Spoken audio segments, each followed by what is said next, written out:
So, what was I going to say? So federal law. So yeah, states' rights. And usually on the left, and I'm one of those people, I say, look, we need a strong central government. That's why we're called the United States.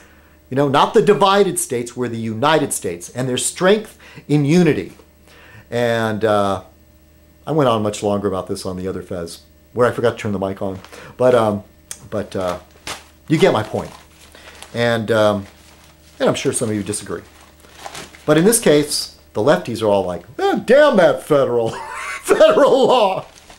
He also points out it's a violation of international law, because in the Netherlands, the so-called quote-unquote coffee houses are legal in the front door, but they're illegal at the back door, basically saying it's not legal to grow your own cannabis in the Netherlands, and it's also illegal to transport, ship, or distribute marijuana, but apparently they're turning a blind eye. I know that it's illegal, from what I understand, it's illegal to carry marijuana on your person in the Netherlands, Holland, but the cops are never going to search you. So there you go. That's how it works. But technically, it's an international law against marijuana, and not that this guy is against pot, but he says here, I'll read from the paper here. He says, legalizing cannabis isn't a terrible idea, but I'd very much prefer that it be on a non-commercial, grow-your-own, or consumer co-op basis, rather than creating a multi-billion-dollar industry full of profit-driven firms trying to encourage as much cannabis use as possible. The only way to sell a lot of pot is to create a lot of potheads. Not casual, moderate recreational users, but chronic, multiple joints per day zonkers. Like the character from Doonesbury, Zonker. The alcohol industry, for example, gets 80% of its income from people with drinking problems. A grow-your-own or co-op system would prevent that marketing push. You know, I'm all for that. If we could keep it out of the hands of the corp. Oh, there was another thing that was kind of interesting. You know, that there'll be this, if it were legal in California, it would drive the price down of normally like Primo, Sensimilia, it's a Spanish word, from around $300 an ounce to $40 per ounce. And boy, that would create a black market of smuggling pot out of California, wouldn't it? 30 bucks an ounce, 40 bucks an ounce, yeah! That would be so cool. Oh. And so even the dispensaries, the medical marijuana clinics, is not that much cheaper. I understand it's cheaper from somebody who told me, but I don't know. Cheaper than the street, but not by much, I doubt. I don't think. So that's very interesting, I thought. As far as taking stuff, yeah, don't let the cigarette companies do that. Don't let them.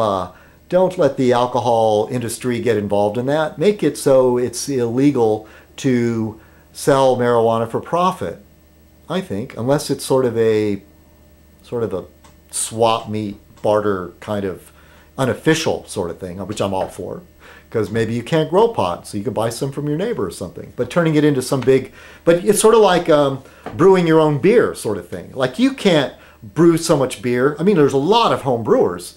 It's perfectly legal. As long as you don't start selling it like openly, you know, trying to, you know. So I think that's a good comparison, I think. And as far as for-profit stuff, I'm against for-profit education.